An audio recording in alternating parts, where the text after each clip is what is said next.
Greetings and welcome to another River Radio Sports Central podcast powered by our friends at NovaCare Rehabilitation.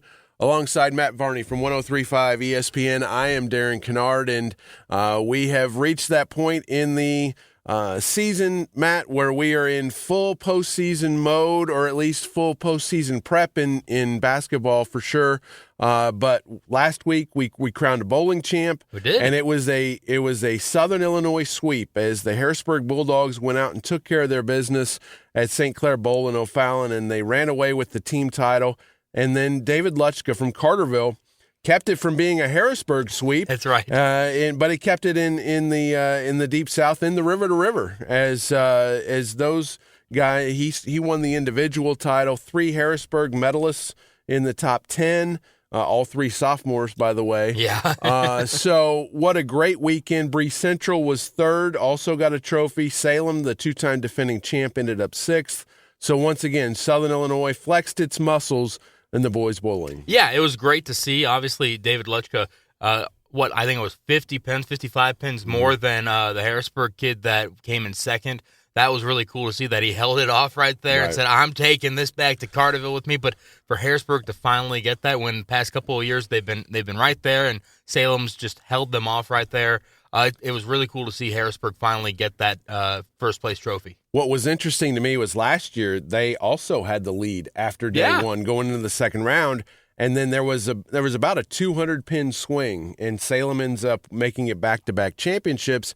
And so you wondered, how would this Harrisburg team deal with the lead coming into Saturday this year? Well, all they did was go out in the morning session and shoot the 5th best team series in IHSA history, and it removed all doubt for the afternoon and really took a lot of the pressure off, and they were just able to kind of relax and take care of their business. I think they ended up winning by 689 pins, which is the largest margin of victory ever in the state series. Yeah, well, and when I saw that 600, I didn't know that it was the largest margin ever, but I was like, that is a lot right there. And I know across, when you're doing, 12 games basically in 2 days, I was like, that's possible, but that is just so much. They left no doubt at all. Yep. And so it was complete dominance, and like you mentioned, plenty of sophomores medal in the top 10 that Harrisburg made an emphatic, we are here and we're not going anywhere type of statement. Yeah, just one senior in the rotation for the Bulldogs. The 3 sophomores, James Cranmore, Dalton Wheeler, and Miles Brumbaugh. The medalist, Caleb Gore, who won the regional, and I believe he was in the top of the sectional. He was their 5th scorer. Jonathan Carlton, the only senior, like I said, in the rotation. A handful of juniors also in the group below. So this is a team to be reckoned with, at least for one more year, probably 2 more years. And so, but again, just a great weekend for the Bulldogs. We're recording on Friday morning, as always. The girls' bowling postseason is later today, or it actually is going on as we speak. The area teams are at the Heron Bowl, which is Marion is the host, and so that postseason will start. Not quite as strong as the boys' side, but again, there has been some. There's been history where the girls have had some success, without a doubt. And you mentioned it to me as we were walking into the studio, and it snuck up on both of us. Honestly, the Friday is what got me. Yeah, exactly. A Friday of all things, but also just the fact that, so many times you kind of almost expect them to run together because it would be doable. It's just there's so many teams. Right. So that you expect it to run together, but then you get past the first state series and you're like, oh, yeah, we're right back into the swing of things right at the beginning of the postseason for the girls. And so, best of luck to our area athletes. Obviously, they won't all be able to make it past today, but we'll be following along, and hopefully we can be doing this again with the girls' teams and individualists in a couple weeks when the state series happens again. So the regional teams are at the Marion Regional at Heron Bowl, and Collinsville and Alton Marquette also hosts. Those that advance will go to the Mount Vernon sectional next week. So that'll be that. We talked about girls wrestling starting last week with regional. Their schedule's a little different. Is they go 2 weeks, so their sectionals are next week, and then states 2 weeks after that. The boys' postseason starts Saturday. Most of the Area 1A teams are at Carmi. There's some at a couple other sites, but the big schools, most of them are at Waterloo.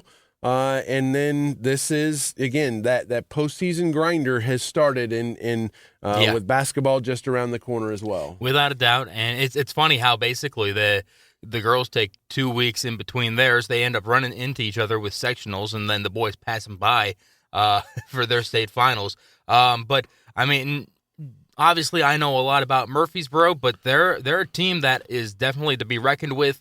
Going into this postseason, they've had a fantastic year this year. They've got some really good individual wrestlers. They're a team that's to be reckoned with. And then I know you've got more that are on your list, but they specifically this year for the Red Devils, I know they have had a fantastic year. Yeah, they've definitely had a fantastic year, and I think you've got some individuals that certainly are ready to make their mark. And in this vicinity, when you in 1A. You've got the regionals are at Lawrenceville, Roxana, Carmi, and Litchfield, and so you've got a very broad group, and that includes the likes of Belleville-Altoff, that includes the likes of Vandalia. Auburn has traditionally had a strong team as well, and so some of the perennial state powers end up kind of coming here. And next week, Carterville hosts the 1A sectional. The big schools have to go all the way to Lincoln. So that will be a lengthy trip there. So, again, boys postseason regionals this week, sectionals, then state will be in 2 weeks, and the girls are kind of in a little different. And some of that, I think, was because a lot of the same coaches were doing both. But, again, it didn't make sense that the sectionals, there is overlap there. So. Yeah. And I don't know what the answer is to that, but again, the girls wrestling has grown so much. They've added regionals and stuff, and so it's been a hugely successful venture. On the basketball side, girls seedings came out yesterday. The pairings will come out later today, and I think that the one thing that kind of stood out in my mind, in 1A, and again. Just because you got the number 1 seed doesn't mean anything, but it is a statement on the season that you've had. The Cessarville-Waltonville Lady Red Devils getting the 1 seed in subsectional A, Edwards County the 2, Woodlawn the 3, and Marissa Coulterville the 4. But SVW's had a really good season, and when you look at that whole Trico sectional, they've got a chance to do some things here. Yeah, without a doubt, they've had a quiet but very good season. I think it was last week they won their 18th, and I went and looked and said, "Oh my gosh, they've won 18!" And just and the losses that they had taken were very good losses, obviously, and just you get lost in the sauce, if you will, of Vienna, Harrisburg, a lot of the perennial powers around this area, Mount Vernon, Marion, of course, big stories this year as well, and so they kind of laid low a little bit. The smaller schools, of course, they hate when they end up laying low to us media folks, but you get around to it and you're like, oh my gosh, they're on the cusp of 20 wins on to 22 wins, something like that. And Cessarville, without a doubt, they deserve that number 1 ranking. And the hard part about that is that they're likely going to have to beat Marissa Coulterville on their home floor in the regional. So that's always a tough situation there. Woodlawn's had a very good season. They're going to probably have to beat Edwards County if the seeds hold on their home floor. So that'll be a tough task for the Lady Cardinals. On the other side, Gallatin County got the top seed. Shawnee, Pope County, and Alvarado ZR, the top 4 on that side. Usually Goreville is the one that we see is the dominant number 1. It's been a real struggle this year for the Lady Black Cats, and so that's opened the door for some other teams to get up here and have an opportunity to not only win a regional but get to that sectional. Yeah, you want to talk about teams laying in weight. Look at that top 4 right there. Right. And they're all teams that I know are good and that have done good things this year. EZR especially has been just popping up every single morning. They won another one. They won another one. But just the fact that, it's usually Goreville, and they usually have a pretty easy time going through their subsectional.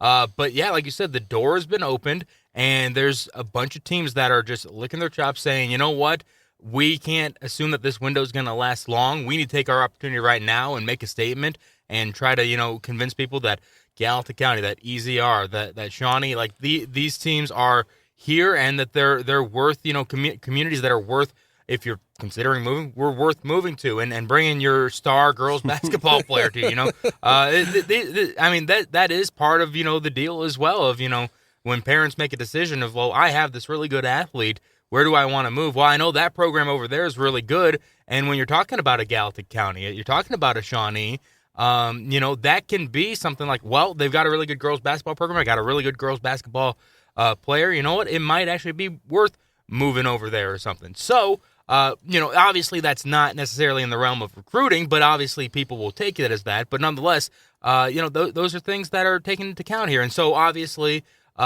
if they have a chance to go ahead and take a little bit of the stock from Goreville, they're going to. And Gallatin County, fresh off winning the GEC Girls Tournament this week, as the tournament heavy schedule continued. It is the last regular season tournament before we get to postseason, unless there's one that's hiding in the weeds on me. And Shawnee won the South Egyptian Conference regular season title. So those are the top two seeds there. On the other side, in the subsectionals that feed into the Lincolnwood sectional, the one that would get our attention, Oakville, the top seed. That's no surprise. Of course.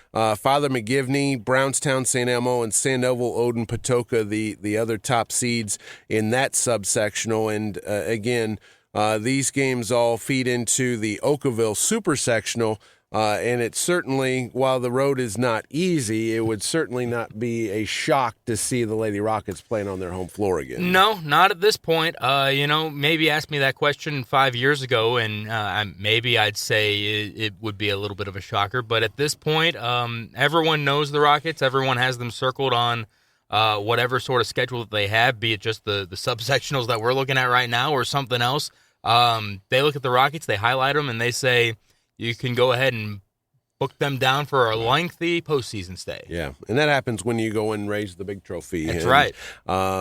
So we go to two-way, and the Trenton Westland sectional is just absolutely loaded. Yeah. On the subsectional A side, Vienna the top seed, and talking about well-deserved. That is a team that has done everything that's been put before them. Ava Rush just became the school's all-time leading scorer in essentially 3 years because she had to deal with an ACL injury. And so Vienna, I've seen the Lady Eagles several times, and they're a load. And Harrisburg, the 2 seed, West Frankfort, Johnston City, the 3 and the 4. And again, these Vienna is hosting one of the regionals. So somebody's, Johnston City, if the seeding goes the way you think, then the pairings that, Johnston City would have to beat Vienna. Those are conference schools. They'd have to win at Vienna to spring the upset. So that makes the mountain even tougher for them. Yeah. Harrisburg and Frankfort, according to seeds, would be the favorites to get to the regional final. That would be at DuQuoin.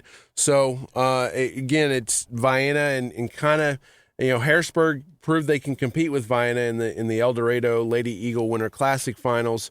But can anybody else in that group give those Lady Eagles a run? Right, exactly. I mean, they're so good. Rick Metcalf is a fantastic coach, great guy. Also, if you've never gotten a chance to meet him, he loves everybody. When you look at it, it almost, in my mind at least, feels like a Vienna Harrisburg predestined meetup when it comes down to that subsectional when they all finally do. But of course, that would only happen if on the other side on subsectional B falls great for them. But it feels like those two probably come out of the regionals, but they can't just go ahead and sleepwalk through it. Otherwise, they will get popped by something because there's great competition in there. And then we have the subsectional of death. Yes.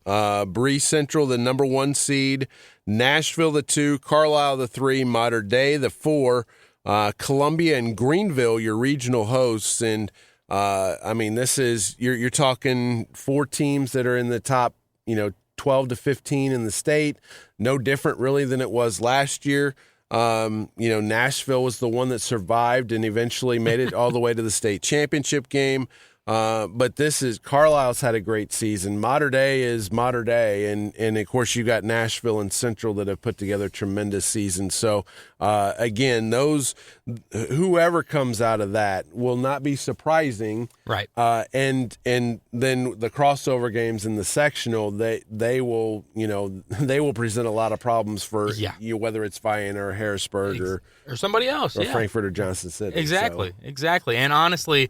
Maybe it's showing slight bias, but I know Bree Central is really good, but I was kind of shocked to see Nashville didn't get that number 1 seed. It doesn't really matter in the end because you're still technically the top seed in your regional. Right. But it felt like I don't know, that they got passed over almost. Well, I mean, the thing is that they if you were to look at it, they're probably a push. I mean, and Bree Central does have a win over Nashville, and I think that may end up being the determining factor. I mean, when all other things are either if they played head to head, and and then that could have happened again, but then Central lost in the semifinals at Highland, where Nashville won and ended up losing to O'Fallon in a buzzer beater. It's not Nashville's fault, right? That's where my mind went. I was like, that's not their fault. They didn't meet up in the finals. But anyway, so that's again, I wouldn't be surprised at any combination of teams coming out. The other subsectional feeds into the Paris sectional, and that feeds into a completely different super sectional. The Westland sectional will go to Vandalia and will face the Waverly sectional. And then some of our other teams are headed to the north and east. And in the Paris subsectional B, Mount Carmel, the top seed, along with T-Town, Newton, and Carmi-White County. Hamilton County is the 5. The Lady Fox is one of the regional hosts, and so that's going to be a situation where they're going to have an opportunity to maybe spring some upsets and have that home court advantage. Yeah, and Hamco's been, again, I hate to keep using the same term, but they've been laying in the weeds here the past couple of years, really. They've been a really good team. They just haven't really been able to take that next step, but Racy Phelps is a fantastic basketball player, and so on her back, with the home court advantage, I would not be surprised one bit if a 5 seed comes out of the Hamilton County Regional. And so then we go to 3A, and our area teams got split up between the two subsectionals that all feed into the Civic Memorial sectional. In subsectional B, Mount Vernon is the top seed, Marion the 2, Freeburg the 3, and Carbondale the 4. Your regional hosts are Mount Vernon and Heron. And then on the other side, Civic Memorial got the number 1 seed, Triad 2nd, Effingham 3rd, Highland 4, Centralia 5, and Salem 6. And then the regional hosts are Triad and Olney. And so the only thing that would have been worse or further apart would have been if Civic Memorial would have been, or maybe Charleston. Right. But again, so you're going to have teams that are going to opposite sides of the states practically in that subsectional. So again, the Mount Vernon Lady Rams, they beat Marion last night, wrapped up their 6th straight conference title. They've had a tremendous season.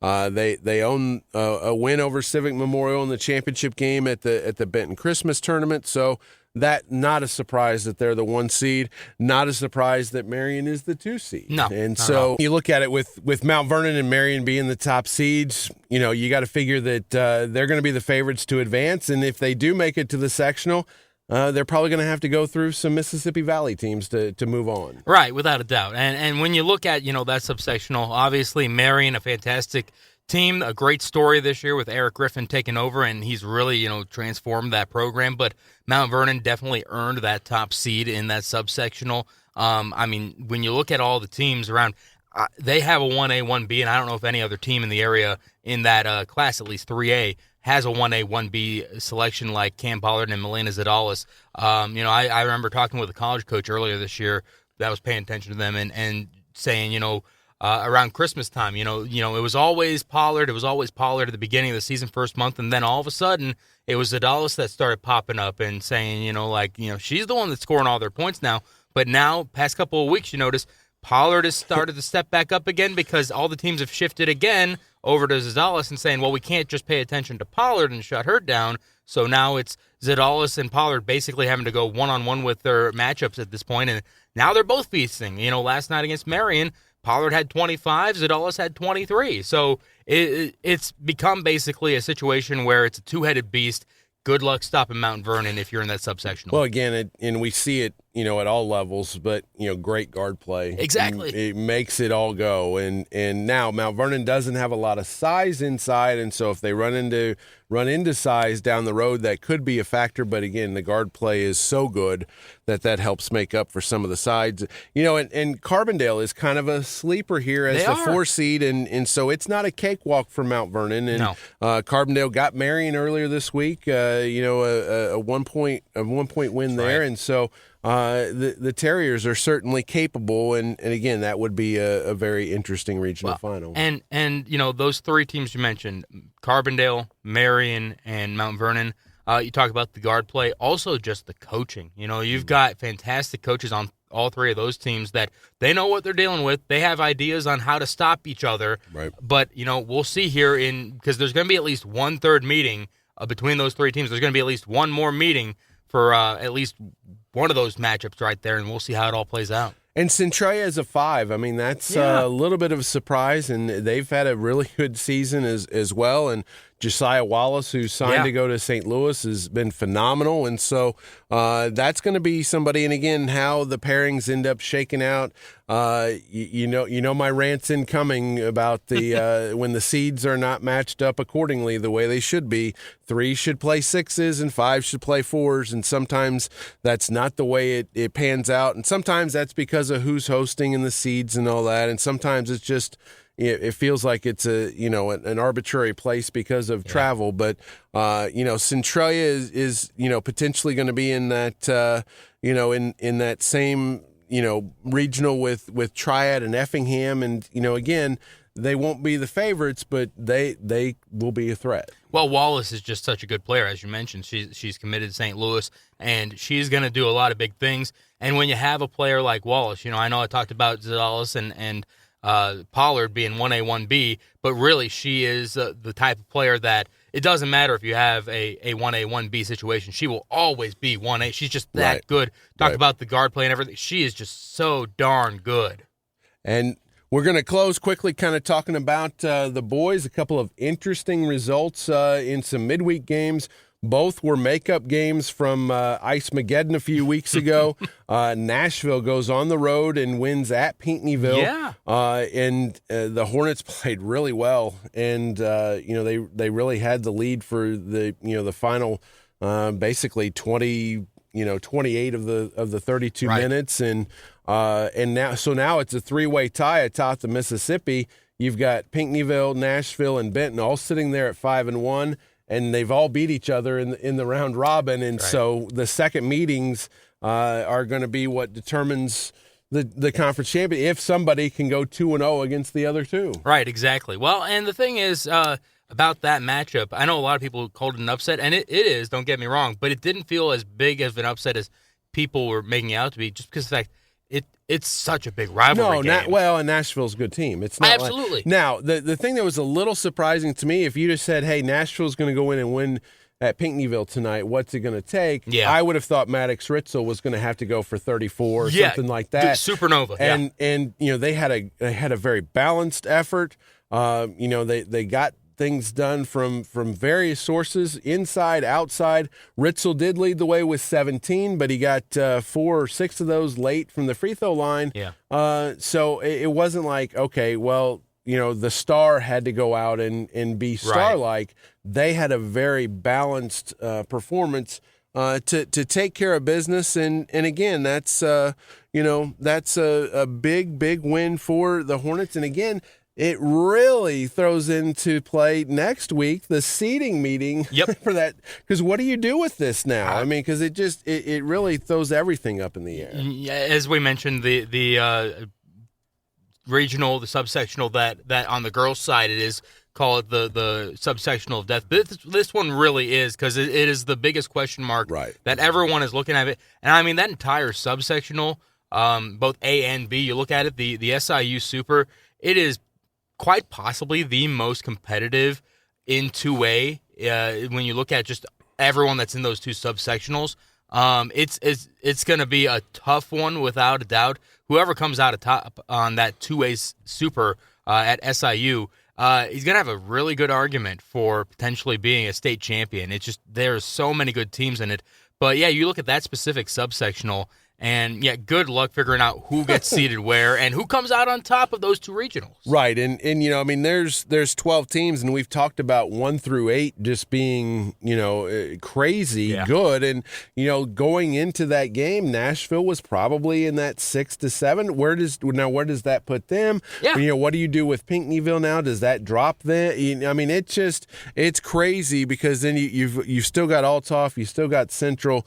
Columbia is playing really well. Carlisle has certainly had their moments. Carlisle just beat Nashville Saturday in a 2-point game. So, and Carlisle has beaten Pinckneyville early in the season, but yet Carlisle has some losses here down the stretch, and it's going to be fascinating to see how those boys' seeds turn out in that subsectional of death. And one last thing about just Pinckneyville, Nashville. You mentioned expecting for Nashville to win, needing Ritzel to go supernova. A.J. Keith didn't exactly go supernova, but he scored half of Pinckneyville's points. Right. And so that tells me, you were there, so I guess you could actually tell me here, but that tells me that at least for Nashville, they said, well, we'll let him get his points, but we got to shut down everybody else down. And some of that came late, and when it's a 8-10 point game, and AJ just put his head down and said, "I'm going to get us back into this." Great and, player. Just took it to the hoop. Had 3 or 4 drives. He hit a pull up jumper, knocked down a 3, and just really was almost tried to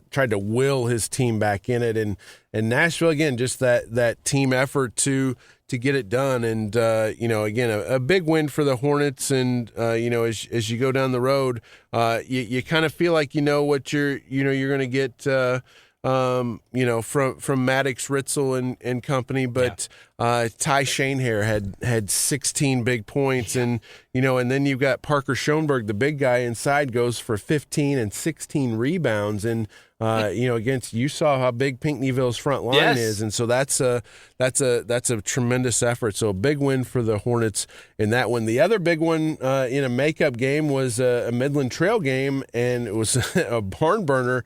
It was a rematch of the Midland Trail Conference Tournament Finals. Same place, back at Bluford, and this time Weber comes out on top, beating Waltonville 78-75. Nathaniel Marlowe goes for 42 in the win, and I mean there aren't a lot of dudes that can go out and get a 40-piece, and he has done it time and time again. And what's so impressive is everybody in the gym knows that he's the guy. Yeah. And it's not for a lack of effort. Waltonville's throwing the kitchen sink at him, and he's still pouring in points. Yeah, well, I guess the main difference was that they limited him to 30, I think, when they saw him in the. Yeah, he had 33 in the so conference. he got 10 more, and they win by 3. That's how tough it is to beat a Waltonville first and foremost. Your star player has to score 10 more points just to squeak on by him. But still, I mean, that's the first 1A team that's beaten Waltonville. So all of a sudden, all the teams are going to be asking for the film on that game to say, hey, I'd really like to find out how you guys beat them, if we can do the same. And there'll be answers in there. The question will be, do those teams have the answers? Do those teams have a Nathaniel Marlowe that they can throw at somebody? But which the answer is probably not. No, and again for Waltonville, they've kind of hit a rough patch here, because we talked about their weekend last weekend where they had the 3A teams. They went on the road and lost at Marion. The Wildcats played really well and took care of their business, and then they come back and they play Centralia at the Pinckneyville shootout, and this is a nip and tuck game throughout. Waltonville had the lead late. Centralia gets an and one in the final seconds to end up winning by 4, and so certainly no shame in that. There's no shame in losing at Weber, but at the same point, now you've lost 3 in a row after you hadn't lost at all, and so how will they bounce back? And then they play at the Benton shootout here on Saturday, and I believe they've got Carlisle in that one, and again Carlisle is a team that has done some really good things that's in that bracket of 2A death. Right. Well, and it's unfortunate that they take the loss to Weber. Waltonville probably is okay with taking those losses to bigger teams, better teams in those bigger divisions, if you will. But when it comes to Weber, obviously they didn't want to take that loss, especially if they just won there against Weber. So that's a little bit disheartening for the Spartans. But nonetheless, it's a lot of teams say we don't want to take a completely undefeated season. Those are awesome to have, but you also recognize that you're going to fall on hard times in the postseason. You'd rather take a loss in the regular season. So they're falling on hard times right now, but I guarantee you when the postseason comes, they're going to rev their engine, and they're going to take this experience, whether it's a 3 or 4 game losing streak after tomorrow, potentially against Carlisle, whatever it ends up being, they're going to take this experience, and they're going to be better for it. Well, and we've talked about this being the dog days. Yep. And, this is the grinder This is, especially you got makeup games. I think they end up with like 6 games in 9 days or something like that. Right. And, it's really hard to kind of get up off the mat in certain circumstances. And again, it doesn't mean that your season's over by any stretch of the imagination. No. And, we've seen teams go through ruts all the time. And so, again, there's no shame in losing at Marion or losing to Centralia. I know they wanted to complete the sweep of the conference and the regular season and the tournament title, but that didn't happen. And so now you go back and, at the end of the day, yes, that's important, but now we got to get focused on getting ready for the postseason because we want plaques. Right, exactly. Well, and as you mentioned also, it's not the end of the world, but I guarantee for those kids, it does feel like the end of the world. Sure. You're 17-0, 18-0, and then you start taking losses. That's definitely tough, but they will definitely get through it. They just got to get a get-right game, basically, whether it's Carlisle tomorrow or it's somebody down the road. You just don't want to, obviously, walk into the postseason on a loss, at least that long of a losing streak. They'll get right, and they'll be fine when it comes postseason time. And we'll finish up. You got a big one tonight for the Ohio lead as the Red Devils go on the road to face Heron. The Tigers unbeaten. The Red Devils come in at 4-1. Shapes up to be a dandy. Yeah, without a doubt. And there were some things that happened at Murfreesboro in December that won't get too much into. But here's what I'll say: the Red Devils didn't shoot any free throws in the second half, and there was 18 shot by Heron in the second half. So that was a little confusing. But really, the Red Devils and the players and Coach Murphy will tell you this. Kind of shot themselves in the foot in that loss. They gave away the ball 3 or 4 times in the final 90 seconds of the third quarter. That was the momentum shift that because Heron converted on each of those turnovers, and it ended up being, and Murphy got the lead back, but it just was not the same as when they were holding it a majority of the game. So it'll come down to ball control. It was crazy at Murfreesboro with all the Heron fans that came over. It's going to be even crazier tonight. Both teams feeling a little weird about things, obviously. Murphy won big time at El Dorado the other night, but still, after that loss to Mascoutah, it still kind of felt a little off. Meanwhile, Heron squeaked by Vienna. I think both coaches right now are kind of saying, we got to find a way to start hitting on all cylinders. They don't, I think, feel like either team really is right there. This could be that game for one of those two teams, or it could be a slobber knocker. And I mean, it was 3 years ago that it ended up being probably one of the best games I've ever seen. I am kicking myself to this day that I don't have the tape on it. But it was a 26-24 finish at Murfreesboro. Murfreesboro won it on a 5-footer from A.J. Walker right over Jonathan Harrison, and it was a fantastic finish. And that's the last time that Murfreesboro also beat Heron. So it's been a couple years, and so they're obviously dying to get a win over Heron, but Heron's also like, you know what, it won't be locked up, but it'll probably feel locked up with a 6-0 conference record. So both teams fighting for it. Murfreesboro trying to stay in that conversation, whereas Heron's like, we could probably lock this up here if we win tonight. And that'll do that, and you've got the call for that one. Look forward to it. And Scott, and I think Murph will be there also, but it'll be on 103.5 ESPN as well. You can hear whichever side you prefer. Yeah. If you're a Tigers faithful or the Murfreesboro faithful. At some point, at every point in the game, whichever you'll be able to flip on one. One side will probably be complaining, and then when the one side stops complaining, flip it on over to the other one, and you'll find us complaining. No, that doesn't happen. Well, that's going to do it for this River Radio Sports Central podcast, powered by our friends at NovaCare Rehabilitation. For Matty V, I'm Darren Kinnard. Thanks for joining us. We'll talk to you again next week. Have a great weekend, everyone.